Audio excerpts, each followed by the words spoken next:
Mayor Nutter, thank you so much for taking the time to come to your old home, which is probably still your home, right? Once the mayor, always the mayor of the city of Philadelphia. I spent a third of my life in this building. There you go. And I mean, and you know what the rules of city council, right? Once you're a council member, you're a council member for life. Yeah, so absolutely. Definitely appreciate you taking the time. So I know your schedule is busy. Yeah. It's no secret that we recently formed a tax commission here in the city of Philadelphia, working in collaboration with city council. But it's also no secret this isn't the first time that we've decided to form a tax commission. I was hoping you could take a little bit of time to talk to some of the folks who follow me, some of the people in the city of Philadelphia about your time as a member of city council and as a mayor, and why you previously convened tax commissions and what your thought process is on our tax structure. Well, first, thank you, Councilmember Thomas. I think what's really important for people to understand is the city government does not print the money. Right. The revenues, the funds that we have come from individuals and business people. Right. Right. What do they say? The taxes are the rent I pay for my space and time. Right. Right. People work hard, they pay taxes, they get the variety of services that the city government provides. That's kind of almost a contract, if you will. An expectation, right? Folks wake up in the morning and they expect that clean, good water is going to come out of the faucet, brush my teeth, take a shower, right? Absolutely. Get in your car, drive on the roadway, red, yellow, green lights, right? My trash day is Monday. It's been Monday since 1977. Lived in Winfield, right? There you go. 48 years. My trash day has been Monday, right? That's the street department at work, right? If I call 911, a uniformed person, police or fire, EMS, whatever the situation is, they're going to show up, right? So the local government is in the lives of citizens on a daily basis, right? Sometime tonight, when it gets dusk, the lights are going to come on, right? Right. And so the government is running. The taxes. I mean, how could I say this in a polite way, which has nothing to do with any administration, and certainly not the current administration. Sure. We have an onerous, outdated tax structure. That's structure, but it is what we have, right? And we have to provide services. And that's people's expectations, right? So when you're trying to make a change, when you're trying to make adjustment, you always have to factor, okay, if we're going to reduce this, how do we make it up over here, right? To provide, because people expect services. Nobody likes to pay taxes, but everybody wants service. Absolutely. Okay, fine. That's baked into the cake, right? So when I was in city council in a Wayback Machine, right, in the 90s, I took a look at this and I said, the tax structure is literally interfering with, disruptive to, and stifling business growth and opportunity, creating jobs, economic opportunity. Ed Rendell was the mayor at the time, and I'm pretty sure, 1995, he started the gradual series of reductions in the wage tax. Primarily, we were focused on wage tax. But then you look at it was at the time it was called the business privilege tax. Okay. And people would say, "Well, wait a minute, it's not a privilege to pay these taxes, right?" So during somewhere later years, myself and others got involved, and we decided to call it the business income and revenue tax, now called BERT. Right. Still had a wage tax, which was a temporary tax when it was proposed. Right. The wage tax, when it was proposed, way in the Wayback Machine, I think in the 30s, was proposed as a temporary tax. Now, as most people know, there are hardly any temporary taxes, right? And now we've become addicted, quite honestly, to the wage tax, right? It's baked into how we operate as a city. It's ginormous, yes, as some might say, right? And as much as we want to reduce it, we can't do it at the cost of providing fundamental services, right? So you're constantly trying to balance, right? Reductions in wage, how do we provide service? Does it actually, if you reduce the wage tax, does it actually create jobs and economic opportunity? I think it does, but that takes time. Right. So I said, well, why don't we at least look at, this is when I was in city council in the 90s or 2000s, why don't we at least look at the array of taxes that we have? Which is a lot. Too many, onerous, confusing, drive people crazy, right? Again, we call it a business privilege tax, but it was not a privilege to do business in the city because it was so confusing. You couldn't figure out how to pay, what do I pay, you know, all that, right? So we go through that, make some recommendations. Some were adopted.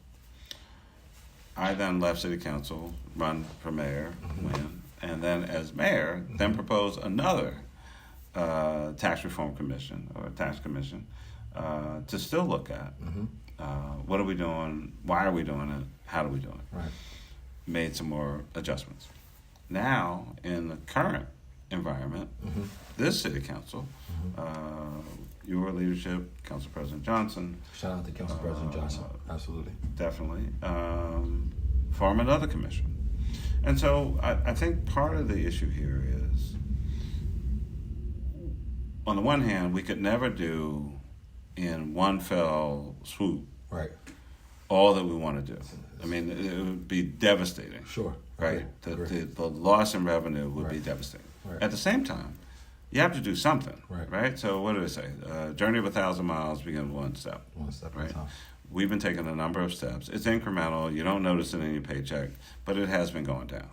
Right? It was 4.91%. Wow. When I was in office. Wow. In city council. Yeah. And I think we're close to 3 on the resident, and I think slightly under 3, if I'm remembering correctly, on a non-resident. But still uncompetitive. We agree. As it relates to the surroundings. So I think this work has to continue. Yeah. And again, your leadership, Council President Johnson, a number of others,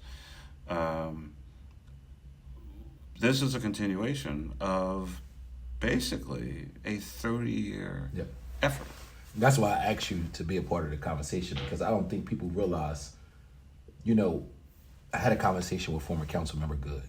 And one of the things that he talked to me about was right before the tax crisis. Reduction program. And respectfully, right, Councilmember Good is a very progressive branded, very liberal council member, national profile as it relates to being one of the most progressive legislators in the country. But he understood. He did.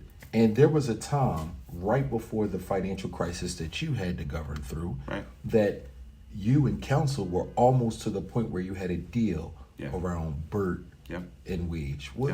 How did you get to that point, and what was the pushback that you were getting from constituents? Well, I mean, I think we made the case, the obvious case, that what businesses need, most business people will tell you, what they need is certainty and a certain level of tax security.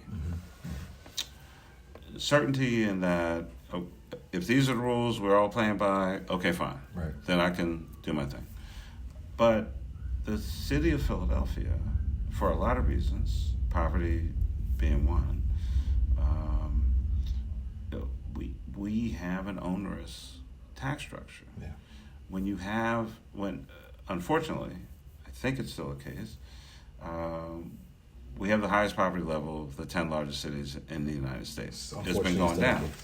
Right? We're first in a lot of things. That's not something you want to be first in. Right? But so if you raise taxes or we keep them where they are, right? You're shrinking your base of people who can pay. Right. And so I think in that moment, in the 90s going into the 2000s, we were able to make Councilman Good, his leadership, and working with him and a number of others, I think we were able to make the case that reducing business tax burden, whether it was business privilege tax or now burden, will ultimately drive economic opportunity. Tax policy is not like sanitation, right. Picking up a bag of trash. Very right? different. Yep. You pick up the bag, pick up the can, it's done, it's gone, see you next week. Right. Right? You generally won't see right. the fruit of that labor right. on the tax side for a few years. Right. And so it's a bit of a leap of faith, but it's also the confidence based on history that if we continue to make these reductions, things will incrementally get better. And I think, unfortunately, what happens a lot of times in politics, right? People think in 2 or 4 or 6 year cycles. And so it's always about the next election. Right. What it should be about is the next generation. Yes, you're absolutely right. And I give you credit for governing that way. When I think about what you were able to do for Philadelphia as it relates to putting us in a position to be viewed as a global city, it's something that I can honestly say we're reaping the benefits from right now, long after you left the second floor, right? Well, look, I look at public service, and, the mayor's office is the only term-limited office of all the city offices, right? So I've never run a relay race. I've seen some on TV. I know you're a runner. But I think about the mayor's office as like a, 4 by 100. You start off, you run your leg, you hand that baton to the next person, and then you go off the track. Right. But you just have to run the best leg that you can run. Right. And then that's it. Right. Right? Because the clock is, it's going up at a certain point, and then it's going down at another point, leading to you got to leave. Yeah. Right? Yeah. So you just do the best stuff that you can in the moment. Right. Bob, not Senator Bob Casey, Governor Bob Casey, father, had a saying back in the 90s. He said, "What did you do when you had the power?" Yeah. Simple. Right. What did you do when you had the power? Right. So if you're in these offices, city council, mayor, state rep, Congress, whatever, what did you do when you had the power? But especially at the local level. Right. City council members and the mayor's administration working together, you can actually change people's lives. Right. I agree.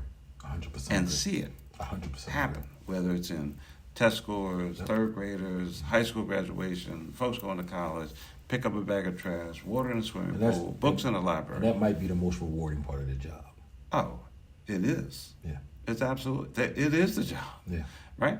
That because, no disrespect, the state, Department of Transportation or motor vehicle licenses or get a license plate, renew your license, they variety of programs, but they primarily fund things. Right. Federal government, pretty much the same, just have more money. Right. We're a service organization. Right. In this building. Right. Right? People call us and say, I have this issue, I have this problem. Right? I mean, you don't get a whole lot of calls, hey, Councilmember Thomas, how you doing today? No. Right? How's life going for you? Right? No. People call because they got an issue. Absolutely. And what they expect is service. Sure. We're the largest service organization in the city of Philadelphia. That's what we do. That's who we are. Right? So when I was in council and talked to my staff, we had meetings, whatever, and they would say, "Oh man, the phone's ringing off the hook." My response was, we need to worry when the phones are not ringing. Right? I mean, people gave up, right? Yeah. Gave up hope. 311 comes in, 311 system. I talked to mayors all across the country. People doing metrics and how many people called, response time, and this, that, and the other thing. I said, okay, that's great. What you want to look at is what parts of the city are people not calling from? Because that's a metric. Right, 100%. Because those are folks, they need service. Sure. They just don't think the system's going to work for them. And they think that's a waste of their time. Right. So here's all the folks who called. Right. Look at that. Right. Where are they calling from? Right. Those neighborhoods. Of course. And then let's look at where people are not calling from. And I can guarantee you those neighborhoods probably need more service than the ones who are calling. I can see that. Right? Use the data. Yeah.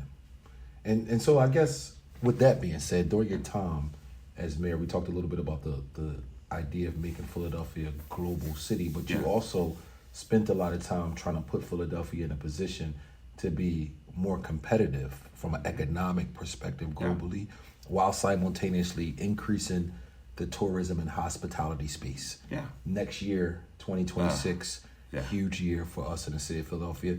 Just your thoughts. Just would love to hear your thoughts. I just said this last week at an event. You know, the founding fathers, they had 13 different places that they could go to work on the Declaration of Independence. They chose Philadelphia. A bunch of years later, 1787, they still had 13 different places they could go. They chose Philadelphia to write the Constitution. Right? We are the original convention city in the United States of America.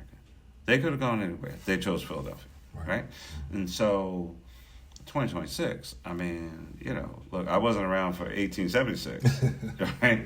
The Centennial, right? Memorial Hall, Ohio House, remaining buildings. But, I mean, again, I'm not disrespecting the other places. And, you know, Boston can say what they say. Sure. New York can say what they say. I know you teach and you got students from all across the country, so you got to. But you can't, there's no denying that the birthplace of freedom, liberty, and democracy is the city of Philadelphia. And so we're celebrating 250 years. And, you know, quite frankly, and I think a lot of times people don't think about this, maybe, we're still a relatively young country. Yes, we are. Right? When you think about other countries 100%. On the planet, right? I mean, we're talking about, they're talking about some BC stuff. Yes. Right? They're talking about some, absolutely. Right? No question about it. Like 1,000. Right. So we're just 250. We're the strongest, most economically secure, mightiest country on the planet, and soon to be only 250 years old, right? So, I mean, we could talk about FIFA, we could talk about Major League Baseball, an All-Star game, we could talk, I'm working with some folks, I haven't said this publicly, I'll share it now. Breaking news. We're trying to bring the bike race back. Oh, wow. 2026. Said that in front of the right people, but that's the behind-the-camera conversation. Right? Yeah. So, I mean, Philadelphia will be the center of the universe in 2026. And I think the real question is, much like the Centennial, they built all these buildings and then tore them all down. The only thing left is Memorial Hall, Police Touch Museum, and Ohio House. What will be the remaining fixtures, pieces, entities, events from 2026? Yeah. And of course we want bike race, of course, to be one of those things. But I mean, there will be no brighter spotlight than on the city of Philadelphia in 2026. Nowhere. Everybody can make some kind of claim. Sure. But I always like to say, folks, I appreciate you. There's only one place you can touch a living bell. I agree. We recognize that in my office, and we've been trying, from a legislative perspective, to lead the advocacy efforts as it relates to resources for events, legacy projects, investing in our tourism partners, because we know, at least for me, and going back to what Governor Casey said, this is a moment that we'll never get, at least for the rest of my political career and probably my physical life. Yeah. Right? Yeah. So, the next one will be 300. Yeah. I think I'm not going to be around for that. Well, so that's I'm just trying to deal with reality. Yes. And I'll bet I wouldn't be a member of city council. I don't know if I'll be around. Maybe if I'm blessed enough. But what I do know is this is our only bite at the apple for this moment. And I think for the moment that we're in, it's imperative that we display Philadelphia through the best possible lens that we can. I mean, we're the first World Heritage City Yep. in the United States of America. Yep. Thinking about, God rest his soul. I was fortunate to be involved in the papal visit in 2015. Big moment. Yeah. Right? And I believe it was your administration who secured the visit, right? Oh, yeah. What about the NFL draft? NFL draft was, that was on the proposed that idea as we were rolling out and then picked up by subsequent administration, Made in America. I mean, we took the 4th of July to a whole different level with, with the Roots and Black Thought and Amir and the whole team. I mean, I think we showed the country and the world that we do big events well here in the city. And look at where it put us at. Right, and then people wanted to be here.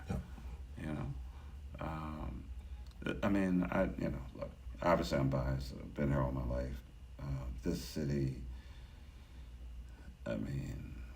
what I love talking to folks who maybe came to school here from wherever,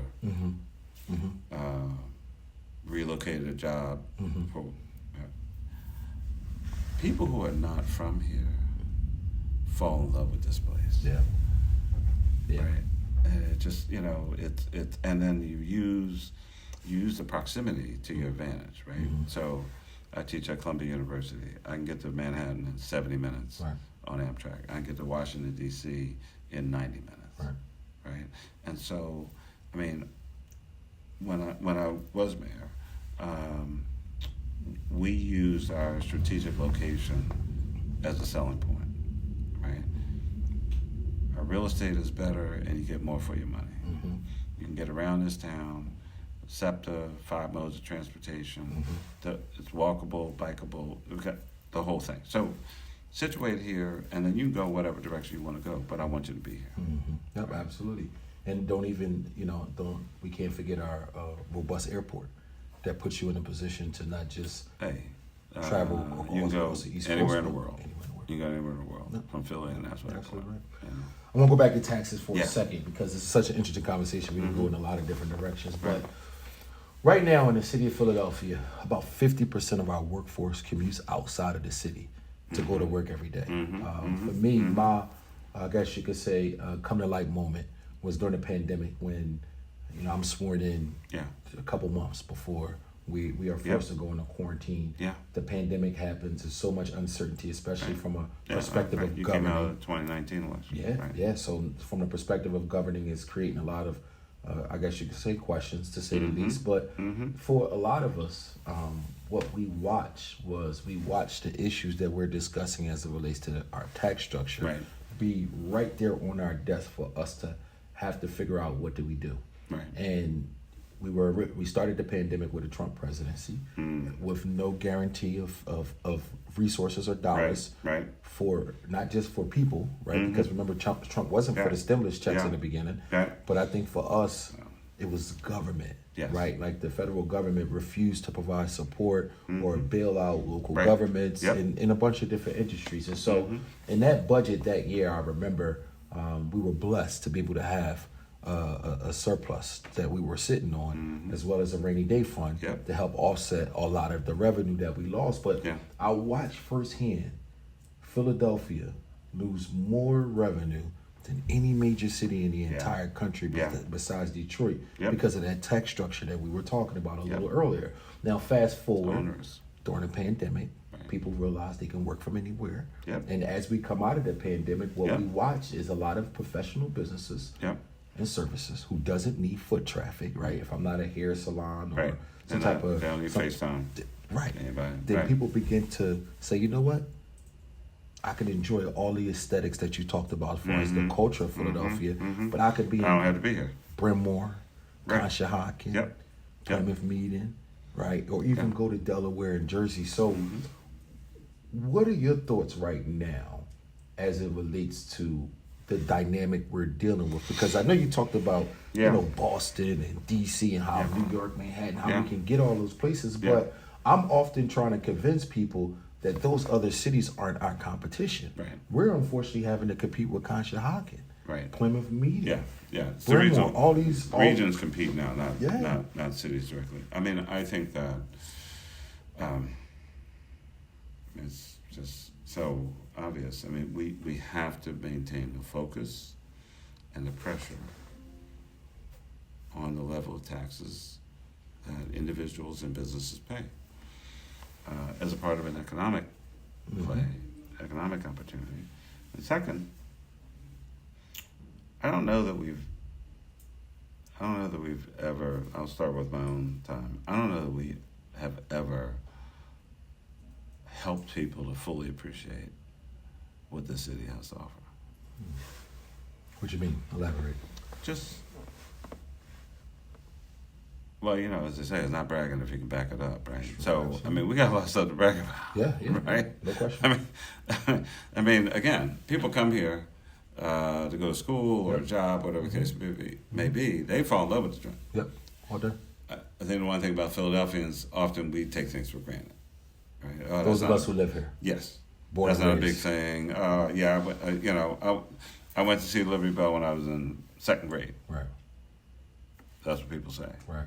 And never been back. I mean, just like, okay, well, you were 8, right. 7, right? Did you really understand Did you what appreciate was it? going on? Right. You might want to check it out again. Right. Still down there. Yep. Right? So we'll probably put some of our museums in that category as well too, right? Right, 'Cause we have absolutely. a lot of. Yeah, I mean, I tease folks, you know, they say, oh, I ran the Rocky Steps. Okay, great. I said, but now, did you go further? Because, you know, there's actually a museum there, right? Where, like, you can actually see some When stuff. people from all across the world come to visit, right? So and they've never seen Rocky before. After you get to the top, keep walking straight, right? Go to the museum. Right. So, you know, first zoo, first hospital. I mean, it's just like, we did shit, right? We did stuff and impacted the country, if not the world. We have to deal with this tax structure in this city. And, you know, all times are challenging, and you know, budget's up, budget's down, on priorities, et cetera, et cetera. So I know it's not easy, but I mean, we as a city really have to figure out, like, where are we going? Right. What are we going? Right. And we're trying. Yeah, we're trying. The appetite is there. Yeah, the appetite is there. No, you got to push folks. Yeah. So I mean, in that same spirit of pushing people, I think. And I'm going to be honest, one of the things that really bothers me is when we're doing this work, when people say, you know, Reaganomics don't work. And I see your face, you're like, what does Reaganomics have to do with this? It's like, well, you are, I think you should say, well, first, were you alive when Ronald Reagan was president? I mean, like, why are we having this conversation? I'm confused. Well, I mean, so I think what people are trying to say is that the idea, first of all, when we talk about tax cuts, when we talk about tax cuts, people are always saying that we're doing it for the big businesses, the big corporations. And, you know, sometimes I'll always listen, but sometimes I wonder what these big businesses are. Last I checked, the top 10 employers in the city of Philadelphia, 9 of them were government and nonprofit. Right. And Comcast was the only one in the top 10, and Airmark was somewhere close. Yeah. So I don't know these big businesses that we're doing it for because they don't exist in Philadelphia. That's not normal. But they're just the concept. You know, folks love jobs, they hate businesses. Right? Really? Seriously? Is that what we're talking about? That is so true. Right. I mean, for us, you know, when you're talking about economics, everything is partisan these days. But certain things just shouldn't be. Right, SEPTA funding, public education, look, but you know, no matter your party, supply equals demand. Yeah. It's still the it's still the thing, and I think all of us, whether elected, appointed, anointed, just care. Right. We need a message. I'm not sure who the messenger is. Yeah. Obviously, it could be President Obama, but you know, probably not Joe Biden. You know, because of health challenges and all things, right? But like, what are y'all doing? Because everybody seems to be working. And I just don't see anything. Yeah. Someone asked me on election day, what do I think about the leadership of the Democratic Party? And, my response was, what leadership? Talking about national. Yeah. My response was... Yeah. No, I mean, a lot of hoopla around, who was going to be the new chair. I think I haven't really heard anything since. Look, some people want to be the elected, and some people just want to be the elected. I got you. I know what you mean. Capital T on the first one, right? I want to be the big office and all the hoopla, drama, whatever you want to call it around it. And then when it comes time to actually get some work done, get down to the thing, where's so-and-so? Oh, they didn't make it. They didn't come. Right? It's just... But you've got to meet people where they are. Yeah, I mean, and for us as African-American elected officials, as Black elected officials who in large numbers represent Black communities and Black areas who are struggling, whether it's the middle-class person who can't afford to repair their house or whether it's the entrepreneur who's getting killed on taxes, we have to deliver. Right? We can't be performative politicians. That just doesn't work for our community. People expect tangible results. They expect tangible change, things that they can point to, touch, and feel. And say, my life is different because of... Right, exactly. But, as I said earlier, that's also the beauty of local government. Yes. Because, for the most part, you can do that kind of stuff, which is what I really love. Well, me too. It's really been a great pleasure to spend some time talking about a serious public policy issue, tax reform, with Councilmember Isaiah Thomas. All of this conversation takes me back almost 20 years to when I worked on these issues. And I'm sure a number of things have changed. But I think the real bottom line is, for all of you, is why is this conversation still going on in the first place? Usually, when we fix something, it stays fixed. So I don't know what happened in the 13s, 14s, 15s, 16s, for that matter, with folks who've been involved in this work. But I think we're at an inflection point, and tax reform remains one of the most critical issues this city has to face. We have to get jobs. We have to make it easier for people to do business and easier for people to be in business and stay in business right here, the city of brotherly love and sisterly affection. Can't say anything better than that, man. That was money. Thank you, sir. I appreciate you taking some time. I appreciate your mentorship. I appreciate our relationship.